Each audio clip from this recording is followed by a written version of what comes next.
Manila Broadcasting Company. DZRH. Member, kapisanan ng mga broadcaster ng Pilipinas. Member KBP. Oras! Eksakto en punto. 6:03. Humahataw, humahagupit, lumalatay na komentaryo sa Himpapawid. 2x2. Walang takot sa paghimay sa masalimuot na isyu ng bayan. 2x2. Humahataw na mga balita at impormasyon. 2x2. Ating damhin, ating lasapin ang hagupit na 2x2.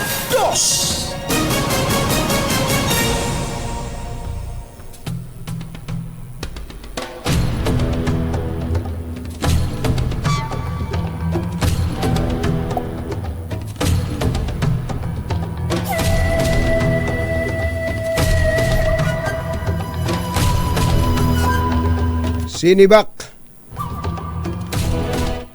na ng Pangulong Bongbong Marcos si Immigration Commissioner Norman Tansingco.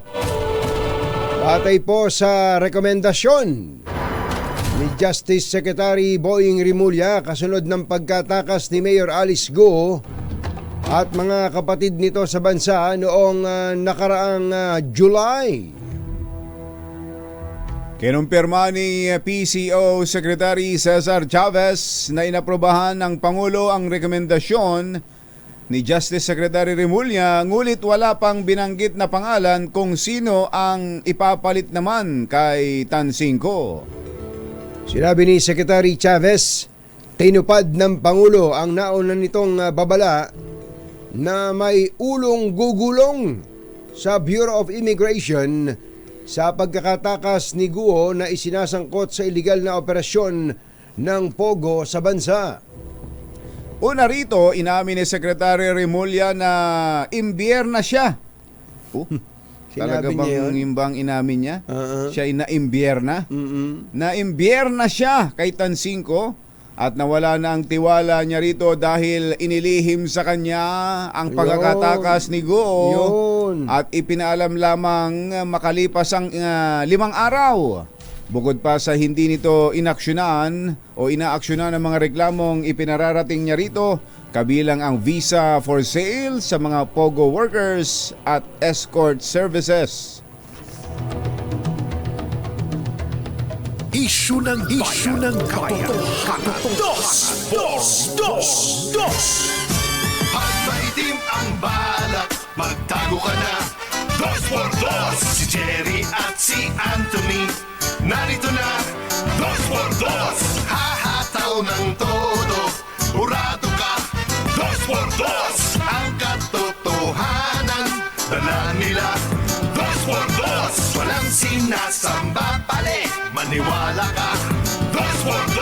Hataw ng gusto, tol, umasa ka. 2x2. 2x2.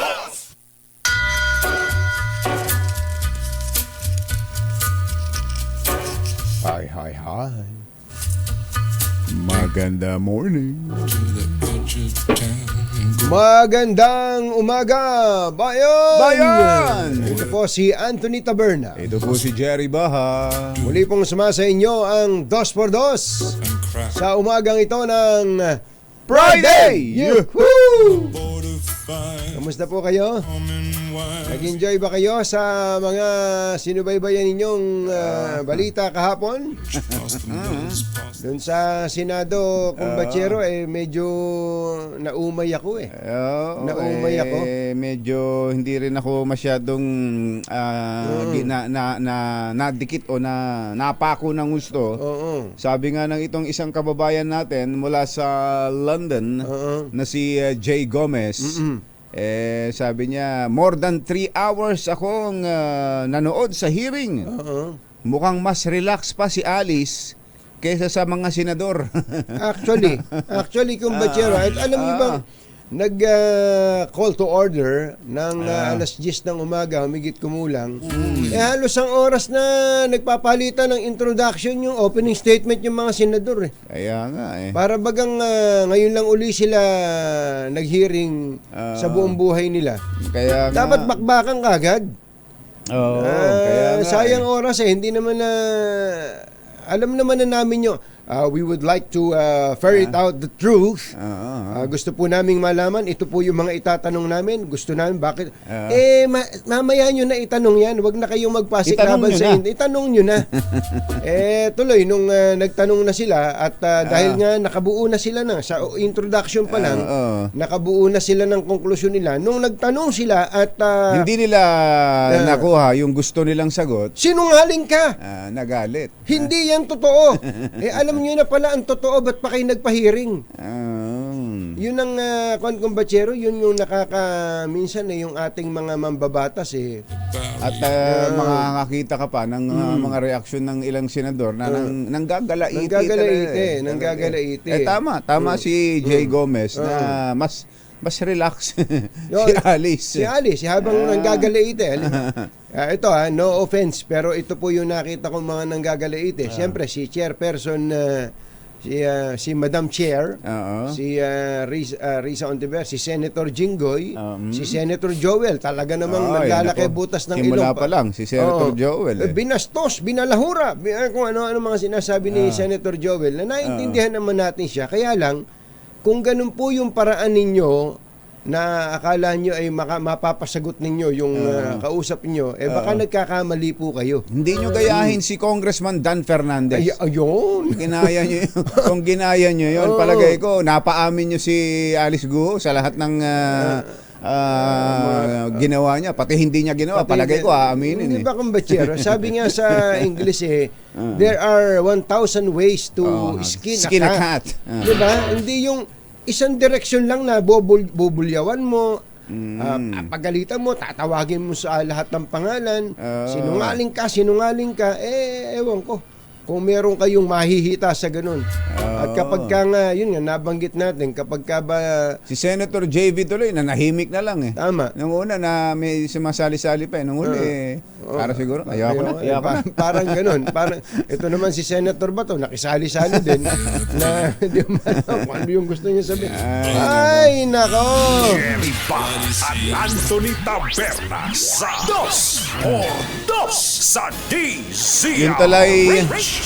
Yung tuloy binusang mais ko na binili, hindi ko man lang napangalahati ganun? Ang bira. Isipin nyo yun, mga senador. Yung kukutin na iniready ko para talagang pumuesto ako na maayos Yung aling tinay sa butong pakwan. Aling tina. Ba? Ang bira. Sayang yun po yung binabanggit natin. Minsan makakapagkumpara ka tuloy. Makakapagkumpara ka tuloy, katulad natin na matagal na nag-cover sa Senado. Nasaan na ba yung mga Joby Salonga? Nasaan na ba yung Raul Rocco? Nasaan na ba yung Blas Ople? Nasaan na ba yung Teofisto Gingo na nagsabing, I accuse? Mamimiss mo sila Doon ang galing yung DZRH. Parang ganun. Parang ganun. Kasi nga, yung ang nabanggit ko nga kumbatsero kahapon hindi ba may mga abogado naman kayo? Normally, nakapila na dyan yung meron ka ng script dyan At ganito ang script ng abogado na ihahain sa'yo. Ito po yung tanong ninyo.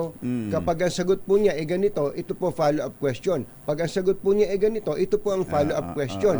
Pag hindi po sumagot, ito po ang susunod. Hindi ba meron naman ganun hindi kapag hindi sumagot yung bisita mo dahil in-invoke niya yung kanyang right against self. Sinungaling ka! Sinungaling ka!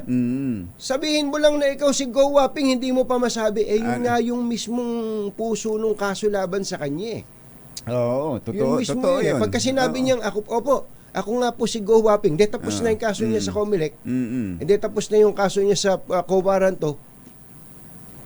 Yun ang problema kapag ka may pending case na buhay, may pending case na nasa husgado, Tapos may hearing sa may Senate. hearing sa Senado. Nako, anang ko yeah. po.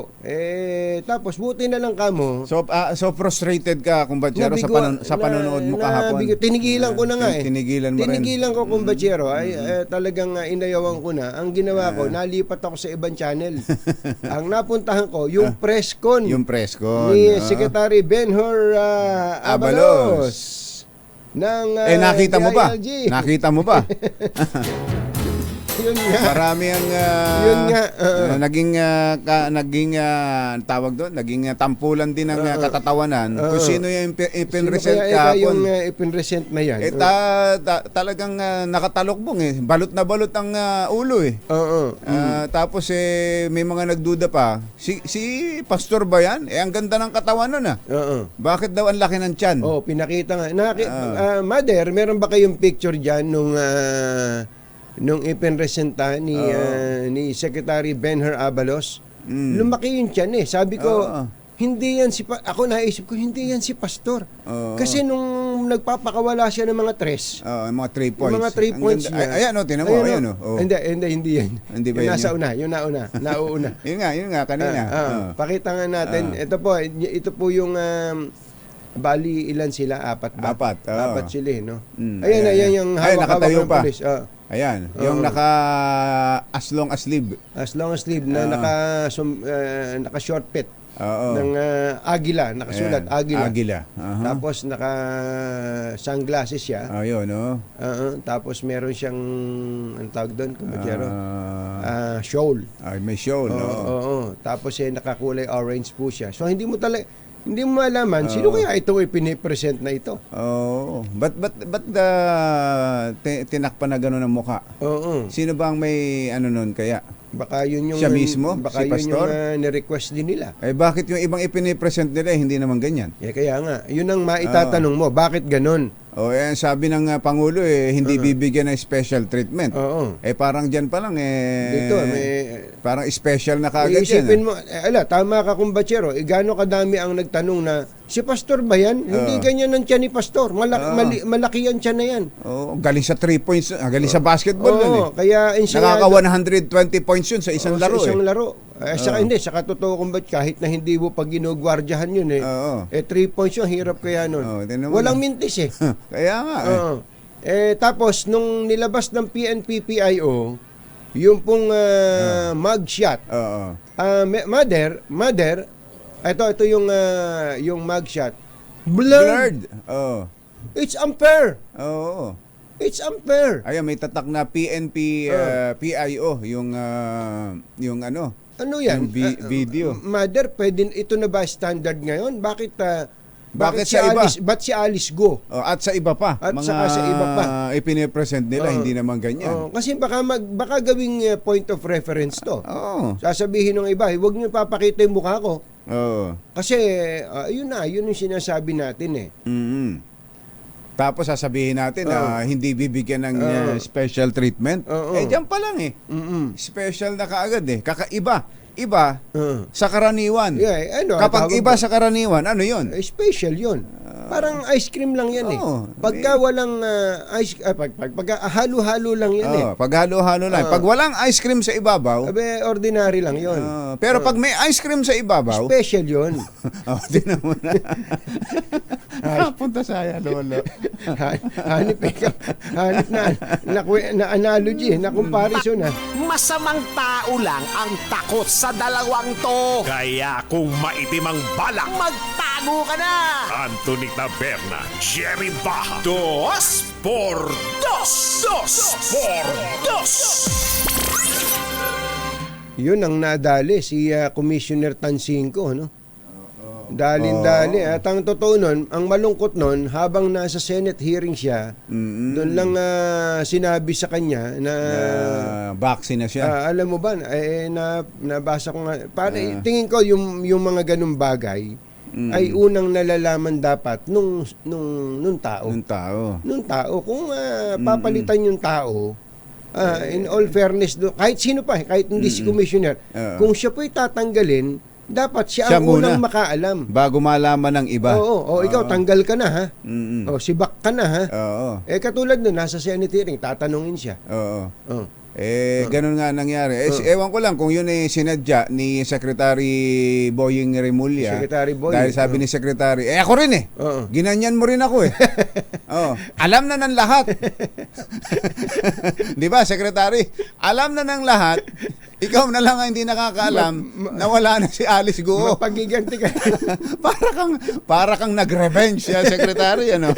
Mapagiganti ka rin naman, Secretary. Hindi ba? Pero yun din naman ang point natin, kumbachero, nun eh. Oo.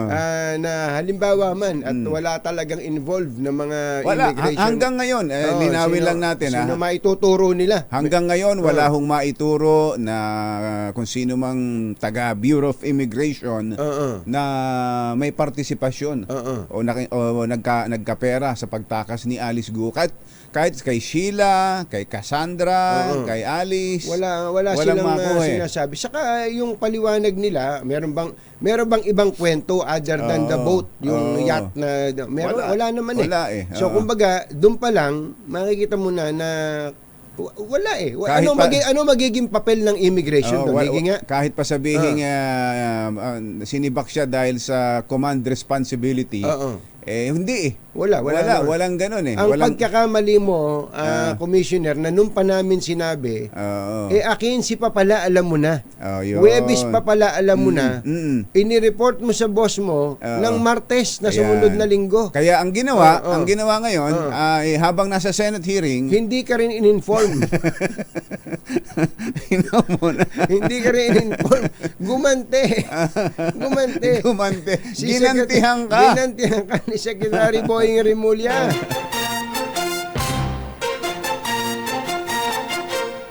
Katonying at Ka-Jerry. Anthony Taberna, Jerry Baha, ang samahang pinatibay na ng panahon. 2 por 2. 2 por 2. Beno, ang tunggak na oras, naku, mamaya pala, merong sa Congress naman tayo. Merong rebuttal. May return bout. Return bout. May return bout ang mga congressman. Lipat naman tayo ng channel. Congress naman tayo. Ang return bout ng mga congressman ng Committee on Appropriations at ni Vice President Sara Duterte. What will happen? Meron bang tsaka a-attend kaya ngayon si VP Sara. Yun ang isang magandang katanungan. Abangan po natin yan, mga kababayan. Importante po kasing nasusubaybayan natin ito. At tinitingnan ko nga kung batsero yung views. Ito naman hindi naman niya lang nag-iisang sukatan. Pero tingnan mo yung nanonood ngayon sa Quadcom, sa House Committee hearings. Yung kanila, yung official YouTube channel nila, umaabot na mga 70,000. Tinan mo na. Dati, mga 200 lang nanonood dyan eh. Diyan sa hearing ng House, 200, 500. Ngayon, at yung 200 yun, mga kasamahan pa nila. Mga kasamahan pa nila. Mga inubligid lang. Inubligid na. Ngayon, talaga, medyo naayos na rin kasi talaga ng Kamara yung kanilang mga hearing. Sabi siguro ni Speaker Martin Romualdez, yan ang mga... ako na, sabi niya. Ako na. Nung dating medyo magulo ang hearing. Ngayon nagkakaroon ng organization. Abangan po natin ang bakbakan mamaya. Oras po natin, lakyam diap ithun achi ahya. Mr. Jalomtang, 6:21 ng umaga, ACS Balita. Susunod na! Ribaha ACS Balita. Ang programang ito ay hatid sa inyo ng ACS Manufacturing Corporation, ISO Certified, maker of world-class quality Pride detergent. Narito na ang ulo ng ating ACS Balita. Higit piso ang rollback sa presyo ng produktong petrolyo o marangkada na. Manila Hotel, ginawaran bilang nangungunang hotel ng Pilipinas sa 31st World Travel Awards. Pangulong Bongbong Marcos nanindigan na naaresto at hindi sumuko si Kibuloy matapos itong makorner ng PNP sa KOJC compound. Senado nabigong mapaamin si Alice Guo, Senator Jinggoy napikon at nanggigil sa galit. LRTA binatikos ang content creator na naglagay ng dinner table habang umaandar ang LRT2 train. At 748 million pesos na halaga ng shabu nasabat ng PNP sa Cavite. Magandang umaga Luzon, Visayas at Mindanao. Good morning Philippines. Hello world. Kami po ang inyong mga tagapagbalita. Ito po si Jerry Baha. Ito po naman si Anthony Taberna. At ito ang ACS Balita. doon po sa mga nag-aabang ng ating malakas team. Ang ating pong malakas agent na si Sherwin ay nando doon sa barangay Balong Bato. San Juan. Hindi ba yung Balong Bato dyan sa may Quezon City yan? May Balintawak. Balintawak yan. Oo, may Balong Bato din pala sa San Juan. O sa mga taga-barangay Balong Bato, San Juan, abangan po ninyo si Sherwin dyan. Nandiyan at umaali-aligid lang sa inyo. Lakasan nyo na po ang inyong mga radyo at telebisyon para kayo ay magkamit ng limpak-limpak na 1,000 piso. At saka mga dagdag pang papremyo. 6:26 ng umaga. Sa detalye ng ating mga balita, sa atin munang ACS Good News. umarangkada na higit pisong rollback sa presyo ng produktong petrolyo, ngunit para sa mga oil retailer, hindi ito sapat upang mabawi ang ipinatupad na increases ngayong taon. Namnamin muna natin yung magandang balita. Sa magkakahiwalay na advisories ng mga kumpanya ng langis, nasa 1.55 kada litro ang tapya sa presyo ng gasolina. Malaki rin pala ha. 1.30 ang diesel habang 1.40 naman sa kerosene. Ang panibagong pagbaba ng presyo ng krudo ay dahil sa matamlay na demand mula China at Amerika at ang napaulat na pagtaas ng produksyon. Yun. At sa isa pang good news, nakuha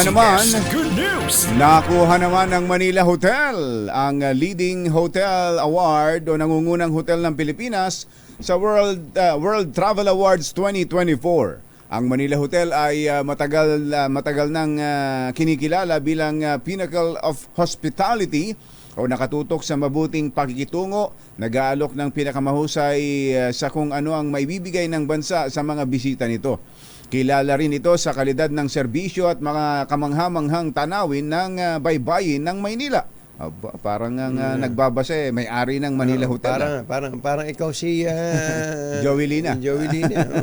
Bukod sa Manila Hotel, eto iba. Nominado rin sa nasabing award ngayong taon ang Conrad Manila, Dusit Thani Manila, Fairmont Manila, Hilton Manila, Hotel 101, Manila Marco Polo Ortigas, Manila New Coast Hotel, Sheraton Manila Bay at maging ang The Peninsula Manila.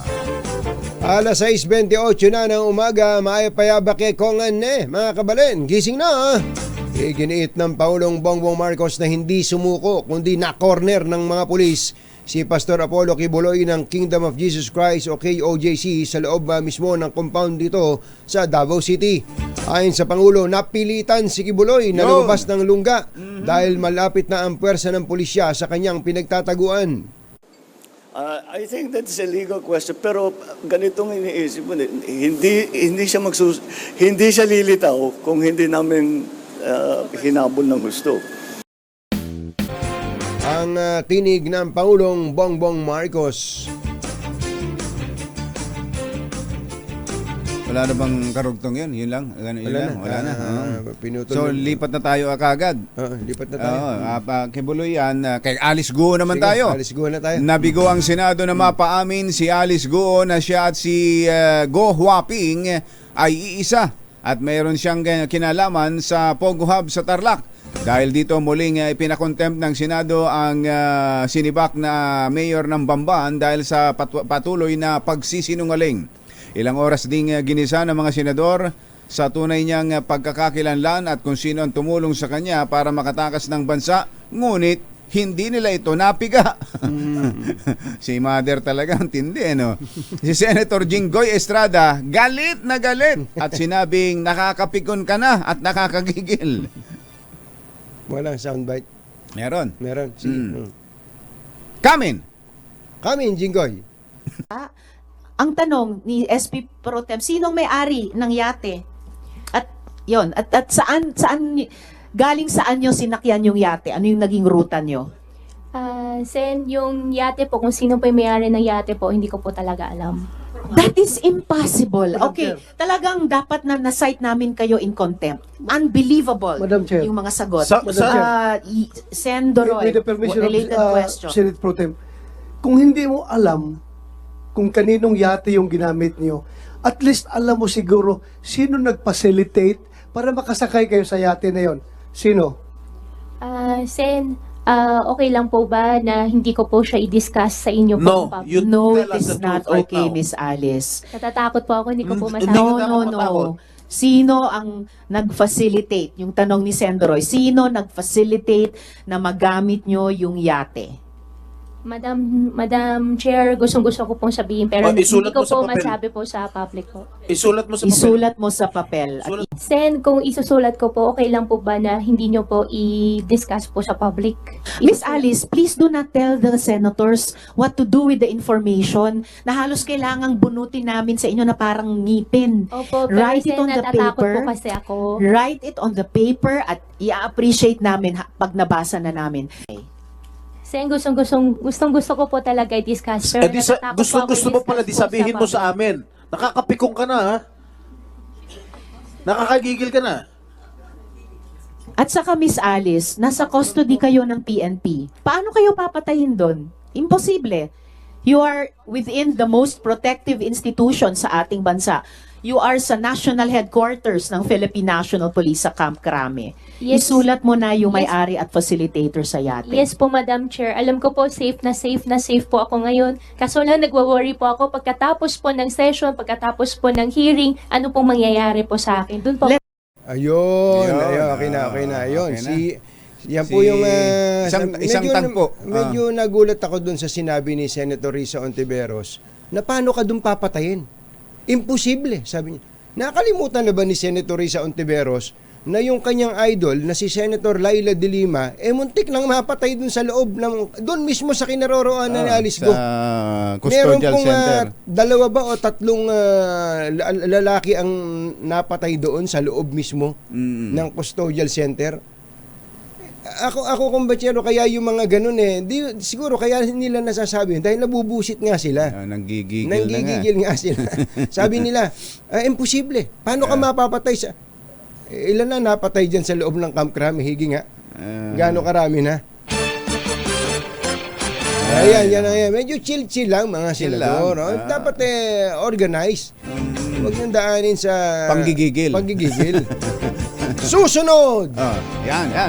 Tito Boy! Eto na. Ayan. Ang tawag sa kanya ng ni DILG Secretary Benher Abalos, ito na yata ang pinakamatapang na taong nakilala ko. Ayan. Sabi niya ganun. Matindi. Abangan po nyo si Brigadier General Nicolas Torre III sa pagbabalik ng ACS Balita. 6:33 ng umaga. This time check is brought to you by ACS Manufacturing Corporation, ISO certified, maker of world-class quality Pride detergent. Alaksan FO. Walang balitang makakaligtas, walang balitang makakalampas, saan mang sulok ng kapuluan. ACS Balita! ACS Balita! Ang programang ito ay hatid sa inyo ng ACS Manufacturing Corporation, ISO certified, maker ng world-class quality Pride detergent. Hi! Maganda morning! Ano bang araw today, kumbachero? Today is Laundry Day Friday. Yuhu! At pag Laundry Day Friday, all you need is Pride washing machine detergent. May triple stain away formula kaya tanggalang makapit, madikit, malupit na dumit man siya kaya easy ang labada. Kaya pala mula noon hanggang ngayon, All you need is pride. All you need is pride. ACS. Kasama ang 2x2 Tandem Anthony Taberna at Jerry Baha. ACS Balita. Palagay ko naman nakatulog na ng maayos-ayos. Itong makakausap natin. Oo, patatlo-tatlong oras lang pala siya eh. Oo, kaya lang ginising pa natin ng maaga ngayon. Oo nga. Kausapin natin si Police Brigadier General Nicolas Torre III, ang pinuno ng PRO 11. General, magandang morning. Magandang morning. Si Katunying po, saka si Ka Jerry. Katunying at Ka Jerry, sandali po lamang at ako'y maghuhugas ng aking kamay at meron pang sabong pride at ako'y naglalaba. Nakapaglaba din kayo sa wakas. Nakapaglaba. General, nakailang oras na po kayo ng tulog ngayon, finally? Medyo nakabawi-bawi na mga ngayon. Nakabawi na. Medyo bigla ako nagising kanina ng alas 6 kaya Opo. ayos na ang karate. Opo. So, sa ngayon po ba ay cleared na? Wala nang mga police doon sa KOJC compound? As in zero? Zero na. Wala na.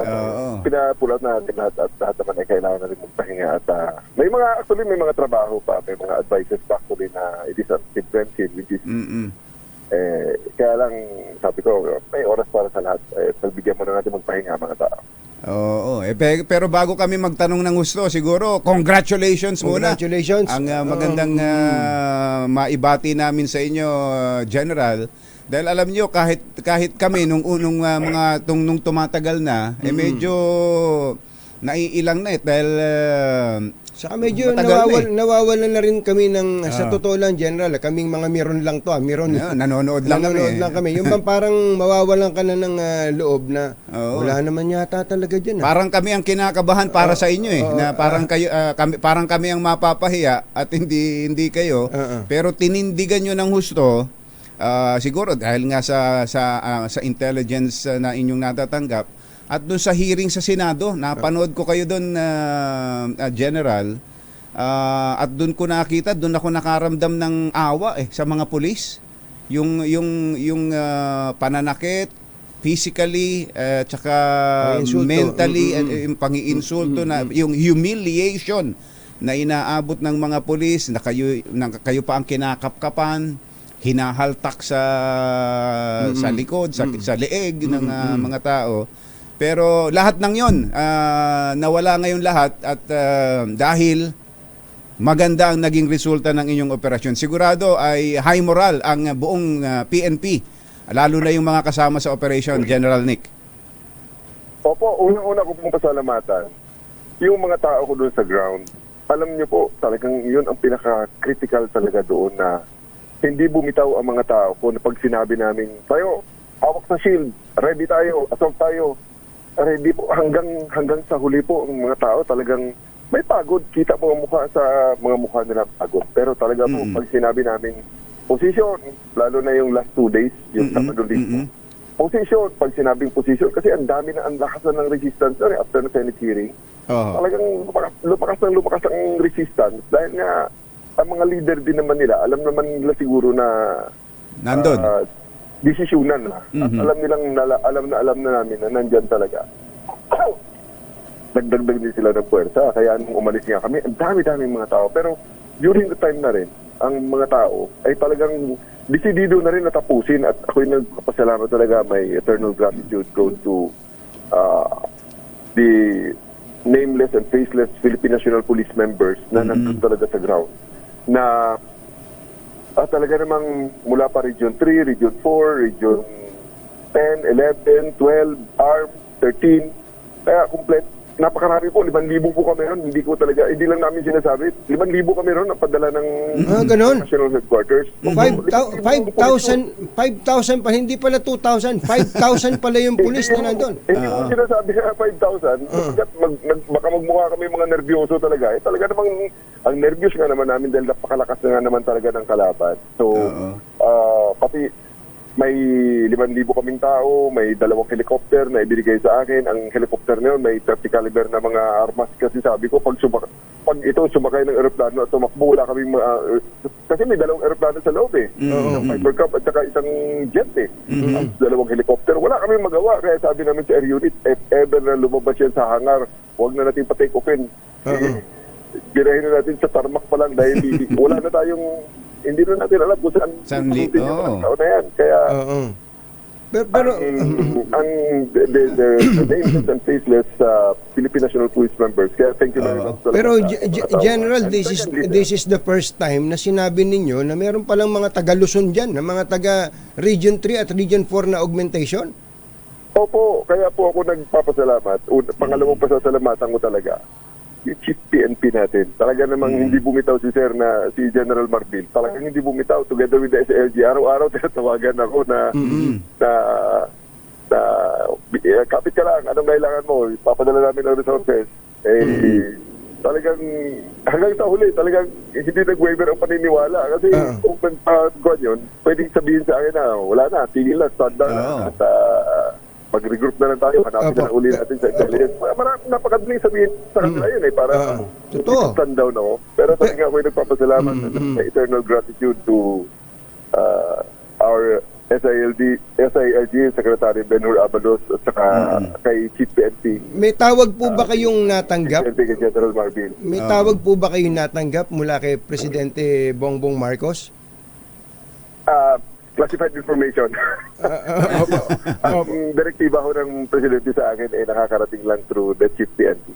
Opo, okay. Si Chief PNP talaga palagi ko kausap kasi si Chief PNP ay pumunta ron at nagstay na 1 linggo ron. Yung gitgitan na talaga na parang nag-waiver ang nagsasag ang moral. Kasi meron talaga yung after nung, di ba pumasok kami Saturday, pagdating nung Friday, Saturday at maging Sunday na ulit, yung 1 week. Yung 7, 8, 9, mga gano'n, 7, 8, 9, 10 na days. Pumunta talaga si GPNP para lang i-buoy up ang moral ng mga tao. Na talaga pala. Mga bumitaw at merong estratehiya pa tayong natitira. Kailangan operation nyo. Gano'n. Pero was there any point, General, na parang kinwestiyon nyo rin yung intel? Na parang wala. Kasi papasok na kayo sa patatlong linggo na to, 16 days na It's not a question ng, it's not a question of parang wala. Hindi ho Saan kaya po nagtatago rito ng luko-luko na to? Saan dito? Ano bang larong tagu-taguan to? Kaya lang, siyempre, kaya palagi namin palaging pasok dito, pasok doon, kahit na halimbawa, i-allow nila 3 lang. Ang palaging sigaw nila na quarters ng mga babae yan. So, pinapasok namin for the purpose ng paghahanap at sa kanila, o-observe ng kanilang demeanor na lalo na yung pinaka-suspect building namin, yung Bible School. Papasukin kami sa gitna. Tapos pipigilan kami na pumasok sa second floor. Dadaan kami sa kaliwa, sa left wing. Tapos ipapahanap namin yung maghahanap na po yun, kitchen, yung mga takrob doon. Tapos aasat ang mga bata namin sa hagdanan. Pipigilan ngayon at hindi pa kakapasok agad doon sa gitna balik dahil may restricted room daw. Dahil yan ay isang holy room, mga ganon. Tapos eventually, ang gagawin nila is iikot kami muna. Tapos eventually bubuksan din yung holy room na yun. Makikita rin namin. Dinidelay lang kayo. Talaga. So, pinaglalaruan. So, paano yun? So, alam namin. Alam namin na nandyan. Alam namin. Kaya lang, kumbaga, think of it, sa looban ng krami, pag nagtago ako dyan at sinabi ko hindi ako magpapakita sa inyo, gaano nyo ako katagal hanapin dyan sa krami sa dami ng ganun nga ho. Facilities dyan. Pero General, krami is just a fraction of yung KOJC. Pakalaki ng 30 hectares man yun. Pero nakadepende pa rin ho ba kayo bukod doon sa mga gadgets, sa mga radar na ginagamit nyo? Tuloy-tuloy po ba yung human intelligence na meron pa rin bang tuloy-tuloy na nagbibigay sa inyong andun nga? At meron bang makakatanggap ng reward na inilaan para dyan? Una sa human intelligence. Human intelligence talagang tuloy-tuloy talaga doon. Talagang convinced kami kasi hawak namin yung mga disgruntled members nila . May mga pupunta sa amin na galit kay Pastor Ben na rape niya, na pagsabantalaan, hindi lang makapagsalita. So, yun ang nagbibigay sa amin, ito yun. So, ang mga sinasabi nilang mga ay kumpirmado. Ang nagiging challenge lang talaga is that, well, ang pinaka-latest namin na pastoral na 2021 umalis. So that's around 3 years ago na. Ang dami naman nagbago sa physical layout ng KOJC. And aside from that, si pastor ay grabe rin mag-compartmentation. So pag kahit na pastoral ka niya, nandito ka naka-assign dito ka nakatira sa wing na to, ito lang ang pupuntahan mo. Hindi ka pwede pumunta sa kabila. Ganun siya. Parang yung total control. So, we can only get the glimpses of the areas. Tapos, yun, doon pumapasok yung aming mga technical. Kasi, hindi lang namin sinasabi na kahit ground penetrating radar yan na para sa ground. Pero may features yan na we can see through walls. So, pag yan ang building mo, malalaman namin ilan kayo dyan sa loob. Hindi na namin alam kung sino kayo. Malalaman namin mga ganon.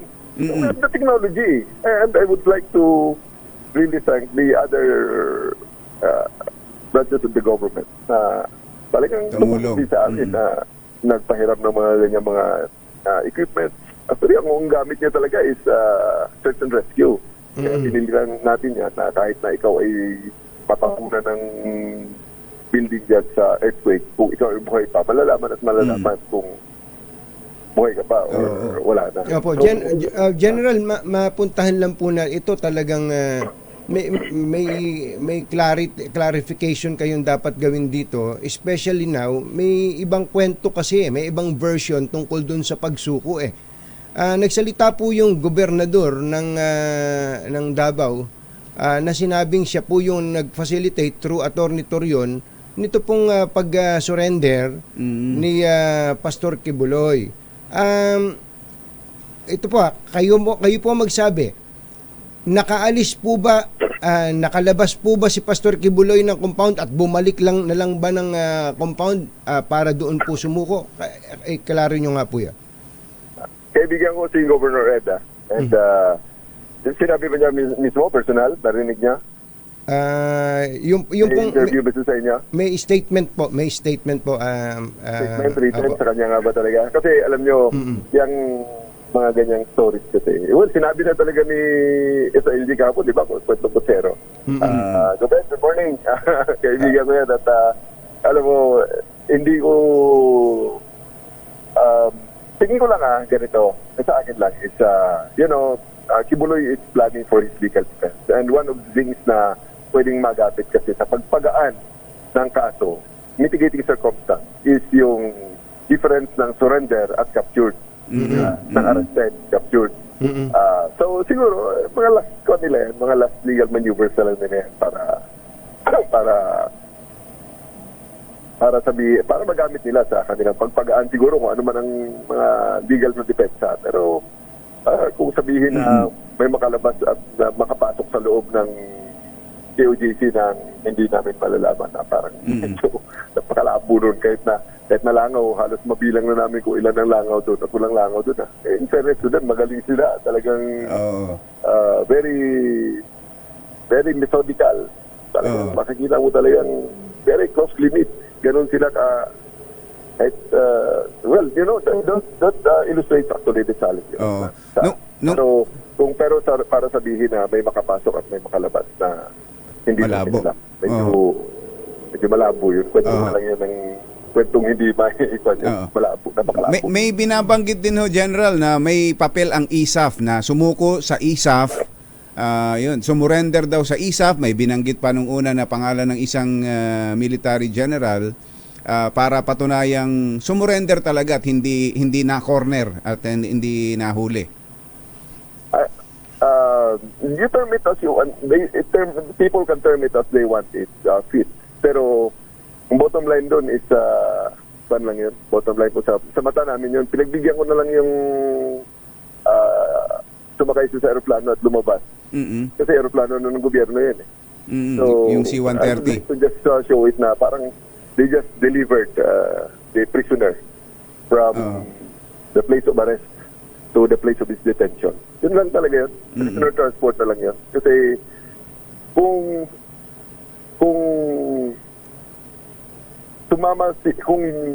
yung lumabas si Kibuloy voluntarily or not, it won't make any difference ang difference lang, it won't make any difference sa whether it's arrested or surrendered ang gusto niyang i-term. Pero ang bottom line doon, ang difference lang na nangyari is walang nasaktan na additional, wala nang resources na additional na on the part ng PNP namin sa operating ground, sa operating troops. Wala nang So dalawa daw po yung General, dalawa daw po yung condition sa negotiation eh. Una, makasakay ng eroplano. Pangalawa, huwag kayong makita. Opo. Totoo ba 'yon? Totoo ba 'yon o joke lang 'yon? Totoo po yun. Sinabi po sa akin yun ng mga boss ko ng tinawagan ako ng National Headquarters ng 12:30 ng hapon. Kasi alauna ang start ng assault eh. So during the time nagpo-position na ang mga tao for the final assault. Dahil alam na namin yung unatan. So final assault, sige. This may entail some casualties. Kaya pati ang aming hospital, kasi ang hospital sa Cambericido, sa Kapatitipan, ganyan, ambulatory surgical unit yan. May mga surgeons na kami na naka-ready. Pati ang mga nurses and everything, yung Regional Health Service, yung led by Dr. Serrano, yung sa SPMC Extension yun, led by Dr. Garcia. Naka-ready ang mga siruhano, surgeons, ang ready nila for trauma. Trauma, gunshot, hack wounds, lacerating wounds, nakasunog. Yun yung mga yun yung mga nakahanap pati yun eh. Pero si Pastor Pastor ba General lumabas sa isang lugar doon, sa isang kwarto, isang tagong lugar doon na kung saan nyo siya mismo talaga na pinpoint, doon mismo nyo siya na pinpoint sa mga gadgets na gamit nyo. At paano siya lumabas? Kusa ba siyang lumabas o may sumundo sa kanila sa loob mismo nung pinagtataguan nila?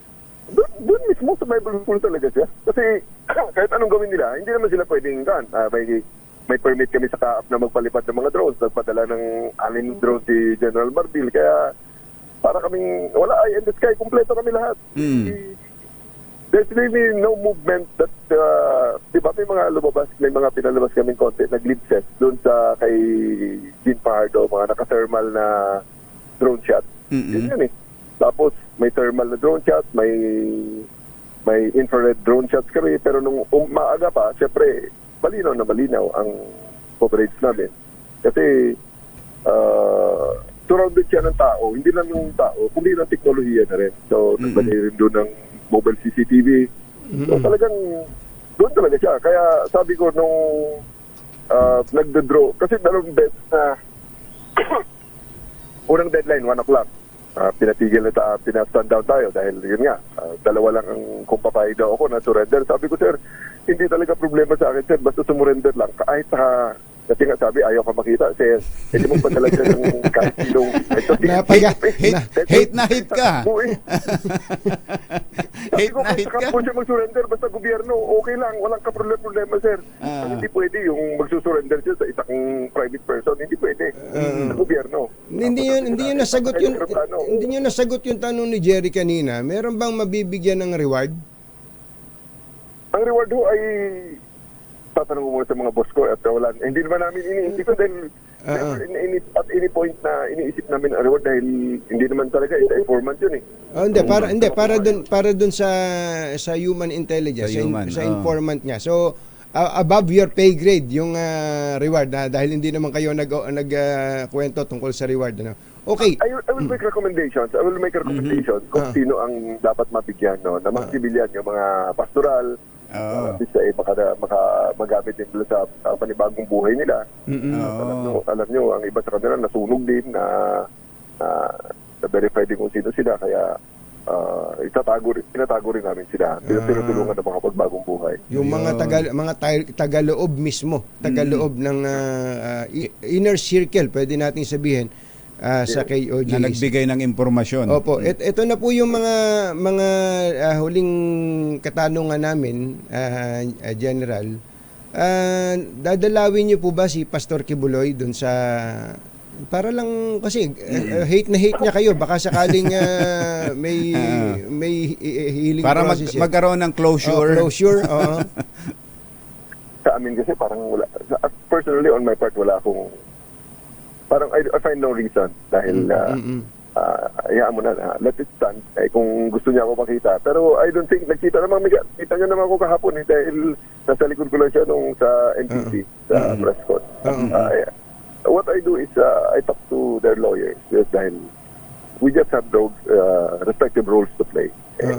Nagkita naman kami kahapon, nagkamayan ng may 3 lawyers nila.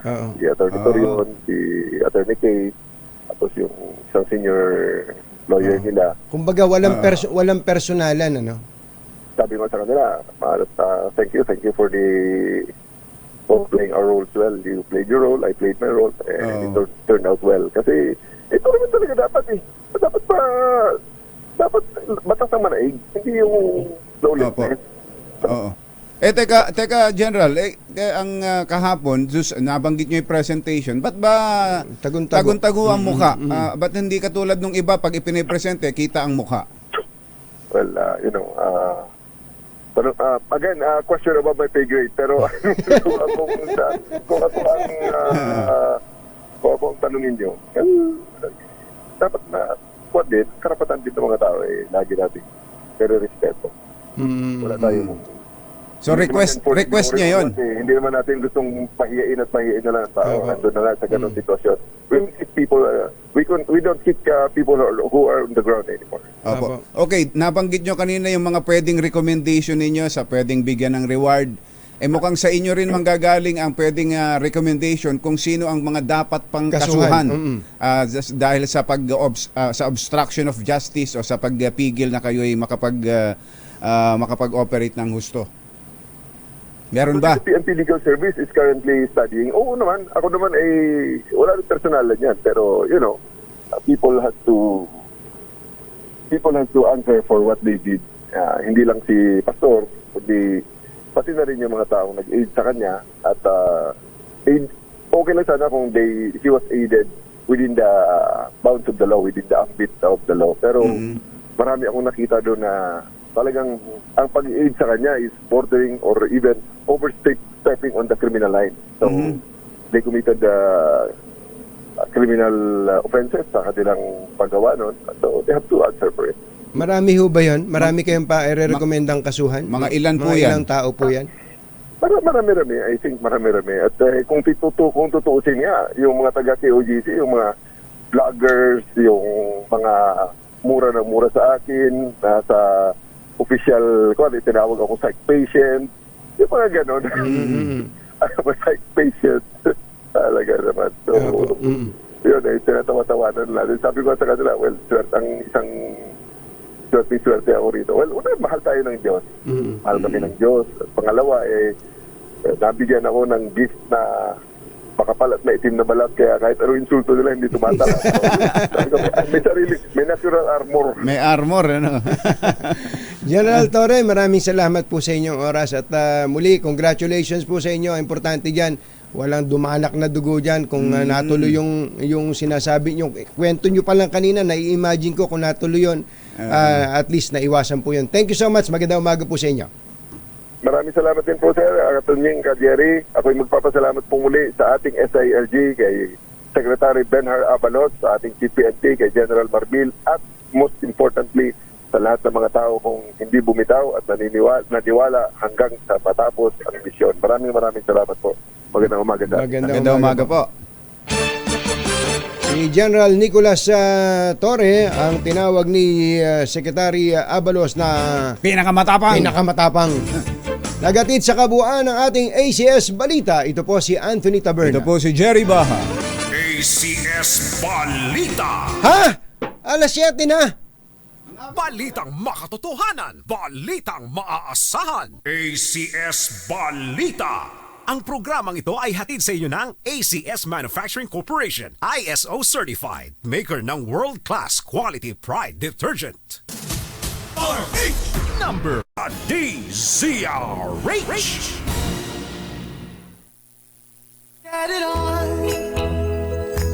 Ano yung sinasabi mo sa Amerika, kumbachero? Doon pala sa atin sa Amerika, putputan ang laban. Putputan ang laban. Yung totoong putputan yan, ha? Ito yung totoong putputan. Hindi katulad ng putputan sa Caloocan. Putputan sa Caloocan humahabol na daw si Trillanes kay Along Malapitan sa survey. Oo. 13 na ngayon, 13% si Trillanes. Tapos si Along 85. Yan ang putputan. Yan ang putputan. Pero ito, yung totoong putputan, kumbachero. Sa Amerika, on the eve of the debate, may magsasalang na pala sa debate doon dalawa, si Donald Trump at saka si Kamala Harris, tabla. Tabla sa survey itong dalawa. Matindi. Yan ang putputan neck talaga. And neck.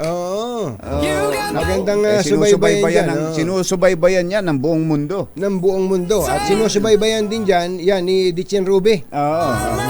Saka ni Kuya Chris Manais, si na Chris nandyan Manais. sila sa Washington State. Pasakay naman dyan sa Boeing 737. Mukhang tinaas ni Kuya Chris yung kamay niya. Wag na kayong magwelga. Kasi magwewelga yung mga taga-Boeing kumbachero ganon? Kay titigil daw yung paggawa ng aeroplano. Mukhang pumayag na tong Boeing na taasan ang sweldo ng mga empleyado dyan ng 25%. Matapos kausapin ni Kuya Chris. Huwag na kayo mag-away. Mag-abutan na lang kayo dyan ng 25%. Kaya magandang morning sa mga Pilipinong nagtatrabaho sa Boeing. Magandang morning din. Hindi, hapon pala ngayon doon. Paggabi. Kay Ka Marino at Ka Violeta ng Everett, Washington State. Kumusta po kayo, Ka Marino at Ka Violeta? At happy 80th birthday kay Nanay Vencia Delgado. Nanay Vencia Delgado, nandyan sila sa Ispukan. Ate Jovi, magandang evening. Kumusta rin po ang mga taga LRTA? Malapit ba sila sa shuttle? Malapit ba sila sa shuttle? Doon. Malapit sa shuttle. At ngayong umaga, abangan po niyo, mukhang mamimigay daw ng ambulansya ang Pangulong Bongbong Marcos dyan sa Quirino Grandstand. Kaya pala may ginagayak dyan. Papunta daw dyan si Doc Helen Chan. Gov, mabibigyan ba kayo ng ambulansya? Totoo yun. Maraming mga LGU ngayon ang natutuwa dahil napakaraming nakukuhang ambulance na importante sa ating mga kababayan para sa health services nila mula sa national government. GM Mel Robles, wala ba tayong ambulansya dyan? Silang marami yan. Kailangan po yan. Pero yung ambulansya dapat ginagamit ng ating mga kababayan hindi bilang service ng ilang mga kulokoy na mga taga-munisipyo.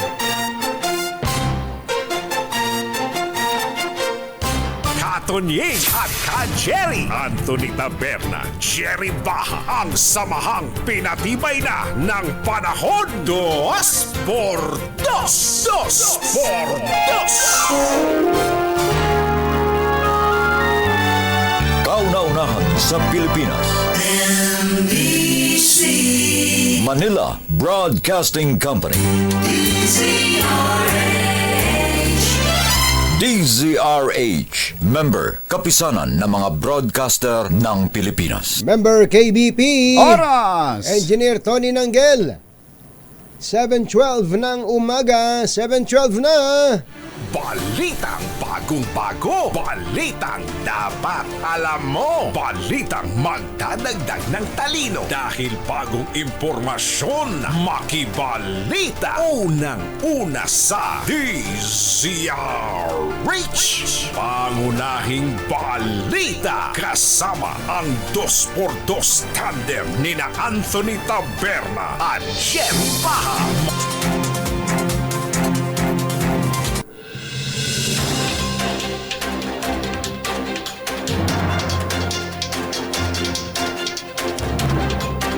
Narito na ang ulo ng ating mga paunahing balita. Immigration Commissioner Norman Tansinco sinibak dahil sa pagkakatakas ni Alice Go at pamilya sa bansa. Alice Go, ginisa ng Senado, balik sa custody ng PNP sa Campo Crame. Pastor Apollo Quiboloy lilitisin muna sa Pilipinas bago sa Amerika. Dating Congressman Arnie Tevez, ibabalik na rin sa Pilipinas ngayong buwan sakay ng C-130 ng Philippine Air Force. Marami na sigurong na-allergic sa C-130 ngayon. Halos 800 milyong pisong halaga ng shabu nasabat sa magkahiwalay na drug operation sa Cavite. At 4.5 billion pesos smuggled items na kumpiska naman ng Bureau of Customs sa Binondo, Maynila. Magandang umaga, Luzon, Visayas at Mindanao. Good morning, Philippines. Hello, world. Kami po ang inyong mga tagapagbalita. Ito po si Jerry Baha. Ito po naman si Anthony Taberna. At ito ang... Pangunahing balita. Bago ang ating pangunahing balita, mamigay tayo ng kwarta. Dahil 85 taon na ang kauna-unahan sa Pilipinas at ang MBC mas gumanda na, mas pinalakas at mas pinalawak pa ang pamimigay ng ating papremyo. Ito ang DZRH Mas Malakas Promo, kung saan pag naabutan namin kayong malakasang nakikinig o nanonood sa DZRH ay mananalo ka ng instant 1,000 pesos at may kasama pang grocery bag ng DZRH. So ano pang hinihintay ninyo? Tutok na sa nangunguna kauna-unahang radyo sa buong Pilipinas, DZRH. Una sa Pilipinas, una sa Pilipino. Si Erwin! Go, go, go! Go, go, go! Yes, actually, Jerry, it's Tuesday and it's Kalakal Day dito sa San Juan City. Kaya naman, yung mga kapitbahay natin dito sa Barangay Balong Bato, kanya-kanyang labaso ng kanilang mga kalakal. Kasi namang hinahakot ng ating mga kababayan gaya ni Nanay na hindi lang kalakal ang bitbit, kundi pati radyo. Nanay, pangalan niyo po? Aleli Jimenez. Si Nanay Aleli, ang inyong hanapbuhay ay pagkakalakal. Opo. Biruin niyo pagkakalakal at kasama niyo sa mga nakakalakal niyo, yung mga ganyang radyo. Opo. Kasi radyo na ito, nakakalakal lang namin. ano yung kwento mo kanina? Ganun ha?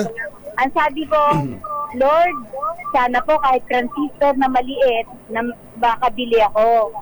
Pero nung may tumawag po sa anak ko na magbibigay doon ng kalakal, na-tsempohan naman po may radyo. Tuwang-tuwa po ako. Yun. Hindi Galing na naman. transistor yan, radyo na. Galing. Nakakasugan ko na yung DZRH kasi lalo na pag drama. Nakatutok ako kaya sa inyo din, kay Anthony Taberna. Hey! Kay Gary, talagang Jerry. Sorry po. Ano po bang drama ang pinapakinggan nyo? Eh kahit ano naman po, basta nagpapahinga lang po ako. Pero meron po ako sinubaybayan noon, yung Dahlia. Daon, tagal na nun. Ang tagal na nun. Grabe naman kayo, napakatagal. Kasabay pa ng... Doon na ako nakikinig. Alas 11. Alam niyo yung plot ng Dahlia. Ano plot nun? Yung kung ano, may krimen, may love story, may romance, tsaka may pagmamahal ng magulang. Talaga naman ayun ay alas 11 ng umaga yon. Kasunod ng Matod Nila. 11 o'clock yun. Ayun. 11 o'clock, nakatutok ako habang nagluluto ako Yun, talagang nakikinig sa DCRH. Maraming salamat po, Nanay. Yan ang talagang Si Nanay Aleli talaga nakatutok sa DZRH at mahal na mahal niya yung kanyang radyo. Ito, Nanay, meron kang 1,000! Yehey! Meron ka pang umbrella at saka meron ka pang t-shirt at syempre grocery bag mula sa DZRH. Yan, ano masasabi mo, Nanay? Maraming salamat po sa DZRH and God bless us all. Thank you! Na mga nag-iipon itong mga kalakal galing sa mga bahay-bahay dito sa San Juan, kayo po'y lalo pang pagbiyayaan ng Panginoon na dahil kung hindi sa inyo, maghahalo-halo pa rin ng mga balat sa tinalupan sa basura. Mas maganda po nga yung segregated. Para hindi masyadong madumi. At may mapapakinabangan din ng mga produkto galing sa basura. Okay, thank you po. Salamat. Live mula para dito sa San Juan City, RH number 6, Sherwin Bata Alfaro, DZRH, una sa Pilipinas, una sa Pilipino. Mga nangunguna at mga bagong balita sa DZRH. Pangunahing balita. 7:18 na umaga, magbabalik po kami sa pangunahing balita. This time check is brought. Sinibak ng Pangulong Bongbong Marcos si Bureau of Immigration Commissioner Norman Tansinco. Kinumpirma po ito ni PCO Presidential Communications Office Secretary Cesar Chavez matapos na ihayag ni Justice Secretary Boying Rimulya na inirekomenda niyang tanggalin sa pwesto si Tansingco. Nagugat ang pagsiba kay Tansingco sa pagtakas ni dating Bamban Tarlac Mayor Alice Guo na lumabas ng bansa kasama ang kanyang dalawang kapatid na sina Sheila at Wesley. Una nang sinabi ng Pangulong Marcos na may ulong gugulong sa mga opisyal ng pamahalaan kasunod ng pagtakas sa bansa ni Guo. Hindi opisyal na ipinalam kay Immigration Commissioner Norman Tansingco na siya ay sinibak na sa pwesto. Ito nabunyag sa pagdinig ng Senado sa kaso ni Alice Guo matapos ilutang ni Senator Francis Tolentino ang naturang report. Ayon kay Tansingco, nalaman niya lang ang tungkol dito sa pamamagitan ng media pero wala siyang direktang natanggap na pasabi. Kumakalat na po yung balita galing kay Secretary Remulla, your boss, na pinalitan na raw kayo. Is this correct? Good afternoon, Madam Chair. Commissioner Tama Tansingco. ba yung Commissioner na Na-receive ko your na post? na-receive ko na po from through the post sa media, but I have not yet been officially informed, Your Honor. Not yet informed that you are being relieved or being transferred to another post, so wala. Not yet, Your Honor. Pero aware kayo na there is a certain move to replace you as the head of the Bureau of Immigration. Through the media, Your Honors. Yun lamang. Ayun. Ang bearer of bad news. Si Senator Tolentino. Si Senator Tolentino Ang bigat din ng balitang binitawan mo Pero sa Senate hearing pa. kalmado naman tinanggap ni... mukhang alam na rin naman. Alam na rin niya. Dahil yan naman matagal na yata silang they don't see eye to eye. Nitong si Secretary Boying Remulla. Iniskopan mo ako siguro. Iiskopan din kita. Alas 7:25 mananatili po sa custody ng PNP si dismissed Bamban Mayor Alice Guo. Ayon kay Senador Risa Ontiveros, ito'y habang hindi pa nare-resolve ang legal issue sa kasong graft na isinampa kay Guo sa Tarlac Regional Trial Court. Sinabi ni Ontiveros na muling susulat ang komite sa presiding judge at sa Office of the Ombudsman ukol dito. Makikipag-ugnayan rin anya ang Office of the Senate Sergeant at Arms sa PNP sa posibleng turnover kay Guo sa Senado. Ito ay sakaling magpiyansa si Guo sa oras o may pinal ng desisyon ng korte ukol sa jurisdiction sa kaso ng dating alkalde. Kahapon ginisa ng gusto sa Senado si Guo, ngunit nabigo ang mga senador na mapakanta ito. Hinggil sa tunay niyang identity at paano ito nakatakas palabas ng bansa. Alice, nung nakita kayo ni Secretary Abalos, ang una mong sinabi kay Secretary Abalos, tulungan mo ako, may death threats ako. Sino ang nagbabanta sa iyo? Sagutin mo na ng maiksi at diretso, Miss Alice. Opo. Sen, pasensya na po, hindi ko kasi masabi po in public. Kasi na po, may safety problem nga po ako. Madam Chair, that answer is unacceptable. As far It's unacceptable, Senator. Pero sasabihin kung may yung committee sa kanyang safety, pag ganun.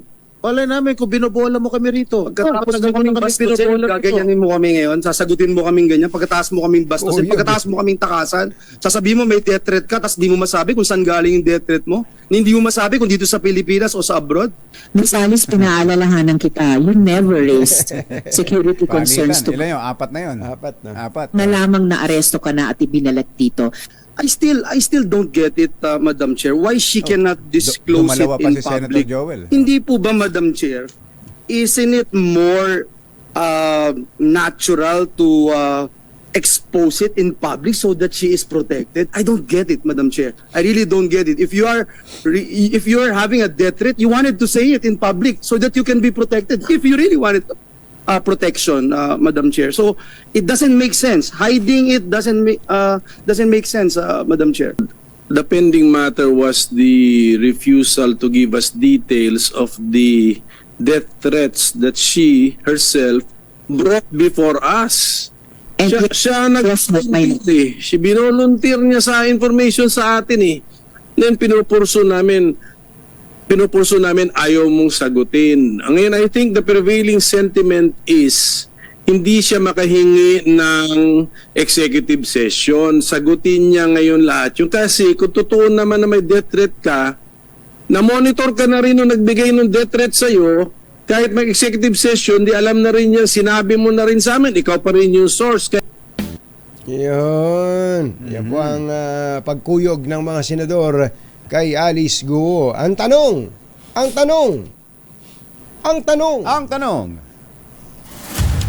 kumusta na ba si Alice Guo? Ngayong mayroon na siyang kasamang border dyan sa PNP Custodial Center. Sila kaya ay nagkakatanawan? Nagkakatanawan kaya sila? Sabi ni siguro na may Aris, ba't nung pinresent ka, nakatakip ka? Ako hindi. Ako hindi. Ba't nung minagshot ka? Pinatalikod lang ako. Nung minagshot ka. Nung minagshot ka, ako, pinakita ng PNP. Buong picture ko. Ayan, That's unfair. That's unfair. Ano kaya? Ayan, tinan mo yung video. Ayan, blurred pa yung silang lahat, puro blurred yan. At yan yung official na release ng PNP PIO. Pero yung meron ba tayong kay Alice Guo, RHTV? Malinaw na malinaw. Yung mugshot. Mugshot. Sabi ko pa nga, parang nakangiti pa rin si Alice Guo doon. Para lang makita natin yung comparison. Kung meron bang ito. PNP PIO din po ito, mga kababayan. Ayan. Ang binlur dyan, yung mukha nung staff. Ayan, linaw. Ayan, kitang-kita ho. Hawakan mo sa tenga. Tinan mo. Diyan pa lang talaga makikita na may pagkakaiba. Ang special treatment dyan si Alice Guo. Si Alice Guo. Binigyan nyo yung special treatment si Alice Guo. Bakit si Alice Guo merong kitang-kita mukha? Ang ganda ng mukha niya. Yung kay Pastor, wala. Itinago nyo. It's unfair. Magreklamo ka, Pastor. Nagulo na. Alamin niya natin ang sitwasyon dyan po sa PNP sa Campo Crame. Naroon po si RH52 Edniel Parosa na naging parang gwardiya na sa PNP. Pagdating pa lang ni Pastor Kibuloy, nandiyan na si Edniel 52 Edniel Parosa. Coming, Edniel! Anthony, sarado sa mga sasakyan itong Lieutenant Alagar Street at isa pang kalye patungo sa direksyon ng PNP Custodial Center. Ngayong ikalawang araw ng sabayang pagkakapiit dito ng Magkosa, dalawang high-profile personalities na sina Pastor Apollo Kibuloy at dating Mayor Alice Guo. Ayon sa mga tauhan ng Headquarters Support Service ng Campo Crame, kahapon lamang binakuran ng naturang mga kalye kasabay ng pagkakabalik ni Kibuloy mula sa presentasyon sa media. Nakikita itong mga harang at no entry signs sa bukaran ng mga nakabanggit na kalsada na hindi pinadaraanan maliban na lang kung yung isang pulis o empleyado ng Crame nasa nasasakupang opisina. Nakaposisyon pa rin dito yung HSS pero kapansin-pansing mas kakaunti na yung mga tauhan ng medyang nakaabang sa mga kaganapan dito sa tapat kahapon. Ipinasilip ng PNP at DILG ang itsura ng detention room ni Kibuloy at 4 na kapwa akusado. Bagamat walang detalye doon sa eksaktong tulugan ng religious leader, nakikita sa ilang video, Anthony at Jerry, yung mga kwartong may double-decker. Pero ang sinasabi ng PNP, tigi-isa sila ng kwarto at magkakaiwalay. Yung kwarto na yan, may sarili ding CR, pero walang kisame. Tinanong natin si PNP spokesperson, Police Colonel Jean Fajardo, kung magkakaroon pa ba ng pagbabago o karagdagang seguridad. Talop dalawa na yung kanilang binabantayang high-profile personalities. Ang sagot niya sa atin ngayong umaga, pakinggan dito. Those are being considered in terms of adjustment po ng security, but we cannot really detail kung ano po yung mga adjustment. But suffice to say po, ready naman po ang PNP po na i-secure itong mga high-profile detainees po natin sa ngayon. Anthony at Jerry, naririnig ko yung sa mugshot, yung binabash nga ngayon, bakit balot na balot si Pastor Kibuloy. Actually, nung anong oras mismo na inilabas yung mugshot ni Alice Guo, ito'y kalaunan na idinilit din agad-agad ng PIO. Hindi pa nagtagal ng ilang minuto. Ay ang kamalas-malasan nila, na-download na namin. Kaya naipakalat na sa publiko. So meron din, yung mga hindi censored na video. Pero nagpalabas sila ng panibagong mga video footages o photos ng mugshot na blurred na. Wala na naipakalat sa publiko. So yan na raw ba Edniel ang magiging standard nila? Lahat ng ipe-present dyan, ganyan, nakabalot, hindi na ipapakita mukha. Correct. Ang paliwanag ni Colonel Jean ay syempre ito'y salig pa rin doon sa karapatan ng isang individual. Ang binabanggit nga nila na ahensya ay yung CHR, Commission on Human Rights, yung lagi raw nasita sa kanila kapag nagrepresenta ng mga ganitong suspect. Pero of course, for example sa arraignment na mangyayari ata sa Biyernes, may mga pagkakataon pa rin talaga na ma-present si Pastor Kibuloy ng walang balot At yan ang abangan natin kung magkakaroon pa ng ibang mga chances na makita siya talaga ng publiko, Jared Anthony. Thank Okay. you. Thank you, Edgel. Live pa rin mula rito sa Campo Crame, PNP Headquarters. Ito si Edniel Parrosa, nag-uulat para sa DZRH. Una sa Pilipinas, una sa Pilipino. Pangunahing balita. Alas 7:33 na ang ating oras. Tiniyak naman ng Department of Justice na lilitisin at makukulong muna sa Pilipinas si Pastor Apollo Kibuloy bago ilipat sa kustodiya ng Amerika. Kaugnay ito sa kasong kinakaharap ng pastor na qualified human trafficking, child at sexual abuse. Ayon kay Justice Secretary Boying Remulla, kahit na kinikilala ang extradition treaty ng Amerika o sa Amerika, kailangan munang harapin ng pastor ang mga kasong kriminal na nakasampa laban sa kanya. Inaasahan din ni Remulla na mag-aayin ng extradition request ang Amerika para kay Kibuloy sa lalong madaling panahon. Pinuri ng Pangulong Bongbong Marcos sa mga tauhan ng PNP sa pagkakaaresto sa puganteng si Pastor Apollo Kibuloy. Ayon sa Pangulo, hindi maaaresto ang pastor kung hindi dahil sa effort ng pulisya para matugis si Kibuloy sa loob ng KOJC compound. I have to commend our PNP. This is police work at its best. This is what the PNP can do pag led well at maganda ang ating pagkakaunawa at pag-coordinate sa iba't ibang ahensya. Bukod pa rito, pinasalamatan din ng Pangulo ang tulong ng AFP at iba pang naging katuwang ng PNP sa operasyon. Again, I will stress it was a very, involved police action, augmented of course by the AFP, augmented by the civilian arms of government.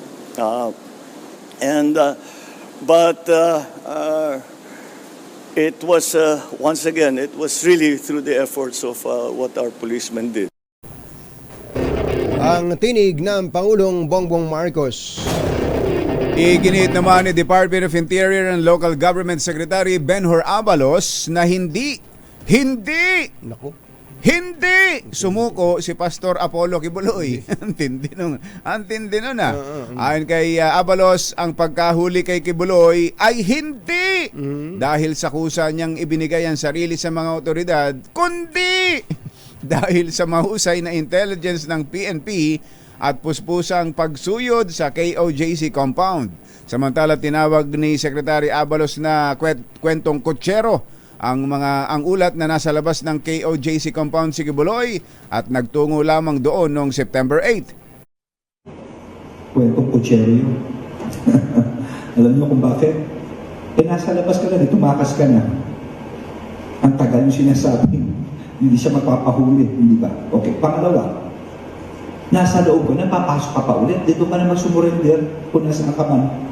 Why do you have to go inside? Diba? Si Secretary Benhur Abalos. Magbibigay po ng rekomendasyon si Police Brigadier General Nicolas Torre III kung sino ang dapat na magka-reward sa pagkakaaresto kay KOJC Pastor Apollo Kibuloy.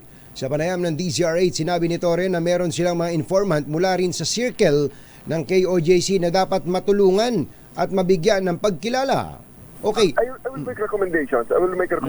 Kung sino ang dapat mabigyan, no? Na mga sibilyan, yung mga pastoral, baka magamit din sa panibagong buhay nila. Alam nyo, ang iba sa kanila nasunog din na verify din kung sino sila. Kaya tinatago rin namin sila. Tinutulungan ng mga pagbagong buhay. Kung nasunog na tinutukoy niya, hindi po yung literal na nasunog, kundi na-identify na sila nung mga taga-KOJC mismo.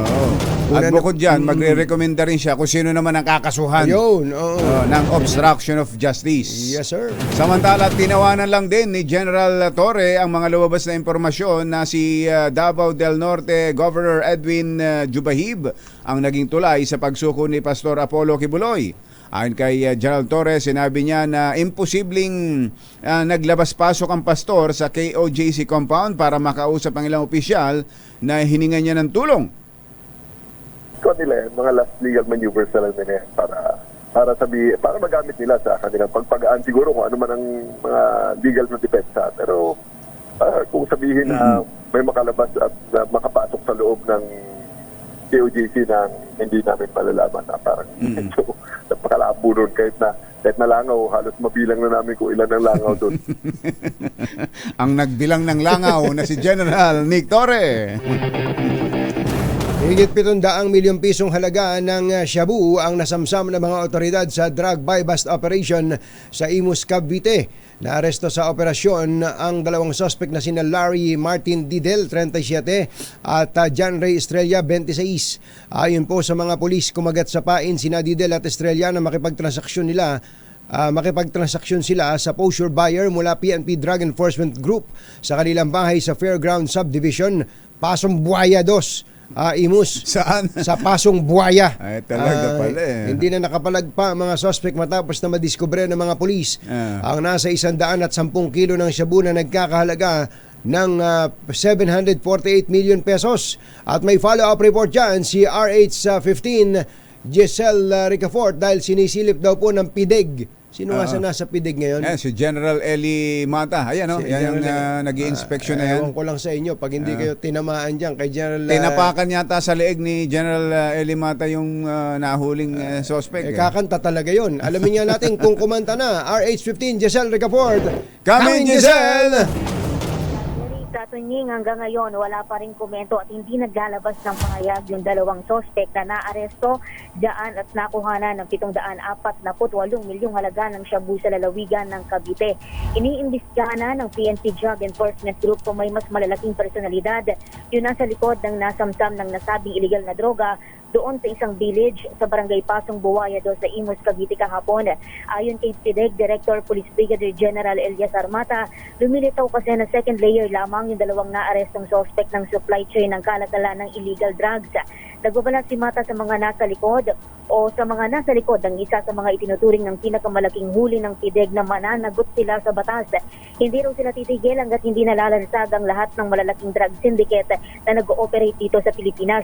Pasado alas 3 ng hapon kahapon, tumambad sa mga operatiba ang 110 kilo ng shabong nakasilid sa mga sako na may tatak ng pagkain ng isda sa loob ng isang bahay sa nabanggit na lalawigan. Nasa kustodiya na ngayon ng PIDEG Special Operation 4A ang mga suspect na sina Larry Martil Didel, 37, at John Ray Estrella, 26 anyos. Ito si Giselle Ricafort para sa DZRH, una sa Pilipinas, una sa Pilipino.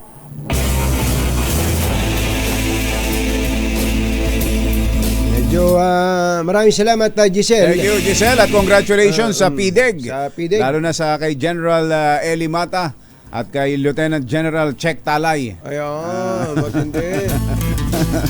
At sa kanilang drug haul na ito. Ang dami, oh. Dami ng daang kilo pala yan eh. 110 kilos. 110 kilos. Ng shabu. Si RH5 Val Gonzales naman gusto nang mag martial arts sa traffic. Mangkungpo. Diyan po sa Balintawak. Southbound to, southbound. Ba't ba napaka-traffic dyan? RH5 Val Gonzales, come in, Val! Jerry at Anthony, nasa 400 metro ang haba na bahagi ng EDSA busway ang hindi ngayon madaanan ng mga motorista. Ito dahil dito sa isang bukas na manhole dito mismo sa may pinakagitna nitong EDSA busway. Dahil dito ay nakikidaan at bumahalo sa ibang mga motorista itong mga pampasaherong bus na nagdudulot na ng traffic yan sa bahagi na, dito sa bahagi ng southbound itong yung mga natatraffic ay yung galing ng monumento patungo ng Cubao area. At kanina pang madaling araw isinara itong bahagi nito ng MMDA para hindi na magdulot pa ng trapiko. Sitwasyon pa rin dito sa kabanang EDSA, dito sa Quezon City. Ako si Val Gonzales, DZRH na sa Pilipinas, una sa Pilipino. Pangunahing balita. Maraming salamat sa iyo, RH5 Val Gonzales. At nakatutok din pala sa atin si Colonel Hansel Marantan ng Davao City. Davao City. Oo. Ano ba, Colonel? Ano ba, back to normal na ba talaga ang sitwasyon dyan sa Davao? Kung wala nang tao doon wala nang pulis sa KOJC, sana nga ay mabalik na sa normal. Pati naman yung day-to-day activities ng mga taga KOJC kumbatsero. Paano magkakabalik ng activities doon kung wala na si Pastor? Marami. Siya lang ba ang kondon? Siya lang. Siya lang ba? Siya lang. Wala bang ibang pastor doon? Wala. Si Katiil. Pastor ba yun? Di ba? Baka sumusunod lang din kay si Attorney Torion. Hindi si Attorney Torion ay Muslim, kumbatsero. Ganun ba? Oo. Yung yung dalawa, yung magagaling yung magsalita, yung dalawang babae. Oo. Palagay ko kumbatsero, pwede pa rin ituloy ang kanilang oo. Depende yun kung ano sasabihin sa kanila ni Pastor. Kung pwede siyang manatiling leader ng KOJC kahit siya ay nakabilanggo. Matindi. Okay, anyway. Susunod! Dito, boy! Sino ba tong content creator na naglagay daw ng dinner table habang tumatakbo yung LRT?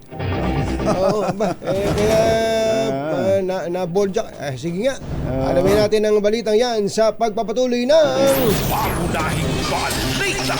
Secretary Kiko Tiu Laurel, 7:45 ng umaga. Anthony Taberna at Jerry Baha. DZRH. Pangunahing balita.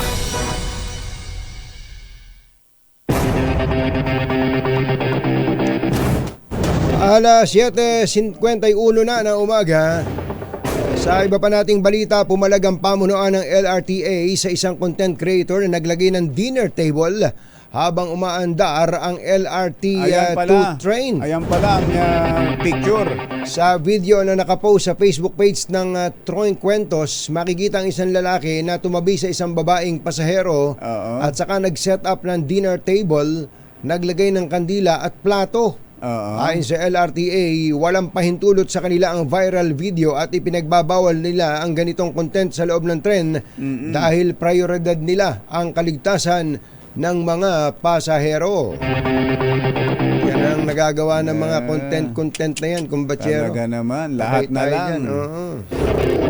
Samantala, may kasunduan na ang Department of Justice at ang Philippine Air Force kaugnay sa eroplanong pagsasakyan naman sa puganting si dating Congressman Arnulfo Arnie Teves. Ito ang inihayag ni Justice Secretary Boying Rimulya kasabay ng pagtiyak na maiuwi na sa Pilipinas si Teves ngayong buwan. Kasunod dito ng pagkakadakip sa pugante ring sina dating Pampang-Tarlac Mayor Alice Guo at Pastor Apollo Kibuloy. Ayon kay Rimulya, sa halip na pribadong eroplano, iuwi sa Pilipinas si Teves lulan ng Air Force plane. Teves is coming home very soon. Malapit na. Andun lang ang papa ngayon sa Timor-Leste. At expectation natin, within the month, uwi na si Teves. Tsaka ano yun, Air Force airplane. Ang aming kinuha na may agreement kami sa Air Force para yung eroplanong sasakyan ay nanggagaling po sa ating Air Force. No yun. So, makukumpleto na ang AAA kung sakasakali. Alice, Apollo, at si Arnie. Yun! Pangunahing balita sa showbiz. Magandang dilag. Ay. Sabi ni Governor Helen Tan, 3 bayan daw sa kanila mula sa Quezon ang makakatanggap ng ambulansya. Dahil ngayon araw-araw na to ay mamamahagi ng ambulansya sa mga LGUs, ang Pangulong Bongbong Marcos sa Quirino Grandstand. Mga ipaparada dyan eh. Ayos yan, importante. Ayos. Ano yan? Anong petsa ba ngayon? September 10. Oo. Sino ba may birthday ngayon? Bukas, birthday ni President ni FM. Ferdinand Edralin Marcos. Ayun. Ayan, meron na palang panyanyari ngayon sa Quirino Grandstand. Yan na po yan po yung mga pamimigay ng mga ambulansya. At sa Friday, September 13, birthday naman mismo ng Pangulong Bongbong Marcos. Ayun. Pa-birthday ng pala Pangulo. celebration sa week na to, ano? Magandang umaga kay NIA Administrator Eddie Guillen. NIA Administrator Eddie Guillen, dahil nangyari na ang matagal na niyang sinasabi sa atin. Sandali lang, Morley. Flash Report. Flash Report! So, naglabas na po ng isang executive order ang Pangulong Bongbong Marcos, Executive Order number 69, at inililipat na po ang National Irrigation Administration o NIA sa ilalim ng Office of the President. Ayun. So, hindi na po ito sa ilalim ng Department of Agriculture. So, yan na po yung sinabi sa atin ni Administrator Eddie Guillen na mas mapapabilis na ang mga proyekto ng NIA. May magkakaroon na ito under na ng Office of the President. Mabilis nang mapoponduhan. Lalo na yung contract farming. Yun, napakalaking bagay nun. At ka-message din natin ngayon si Agriculture Secretary Francisco Tiu Laurel Jr. At sumasang-ayon naman siya sa pasya ng Pangulo.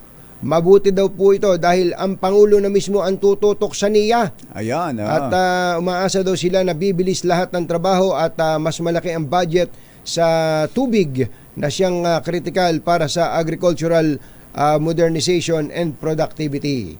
Yan po ang ating Flash Report. Flash Report! last report lang yan para sa mga magsasaka.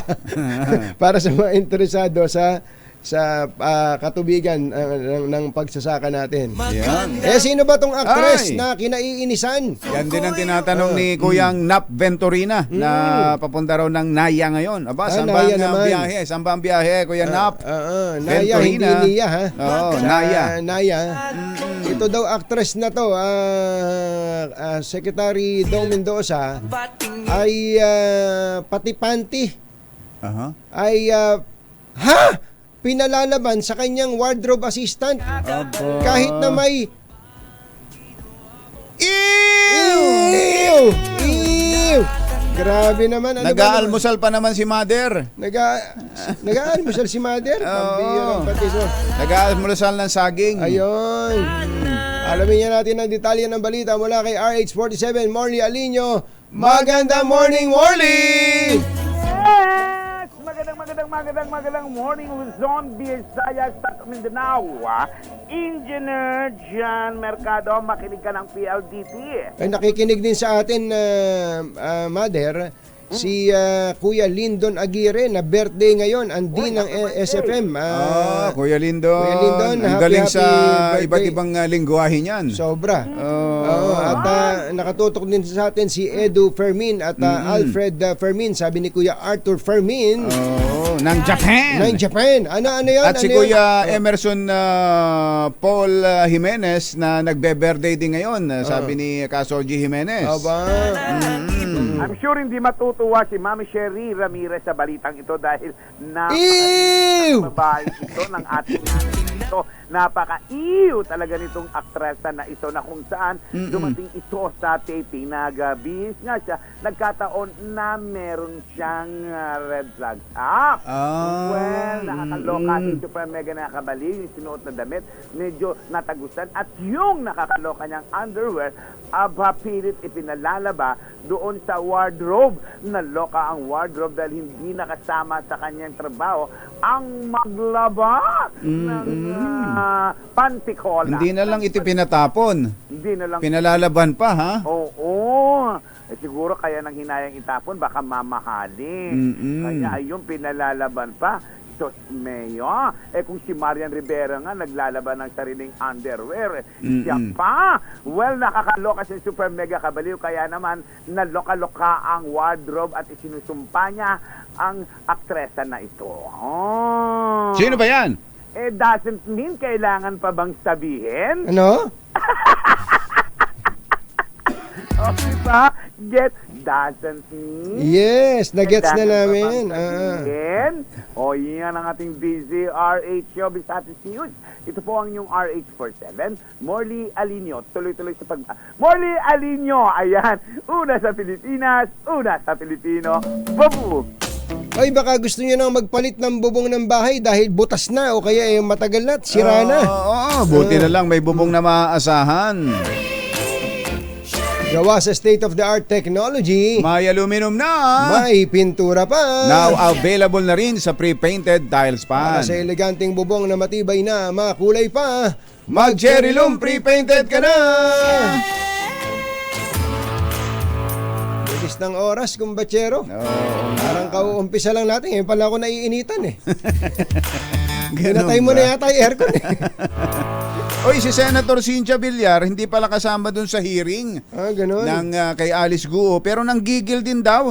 Oo. Nanggigil din Nanggigil daw. din siya. Oo, sa kwento ni Ivan Dine, matapos na doon sa issue naman ng pagtalakay sa supplier ng bakuna sa African swine fever. Ay, nakakagigil naman talaga yan.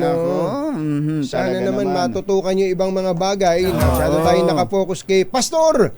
Umanda ka, Pastor! Natutok din tayo dito kay Alice Guo. Sana marami pa rin mga issue ng bayan na matutukan. Halimbawa, yung nabanggit natin kanina tungkol po sa agrikultura natin. Ay, nako. Ang dami nating problema na dapat marisolba ng bayan. Na ang ending ay kabutihan din naman ng ating mga mamamayan. Bye! Happy weekend! Woo! Damdaming bayan! Susunod na! Jackie say, hey Diane, let's run off behind the shady trees. Dribble off those Bobby Brooks, let me do what I please. Check is brought to you by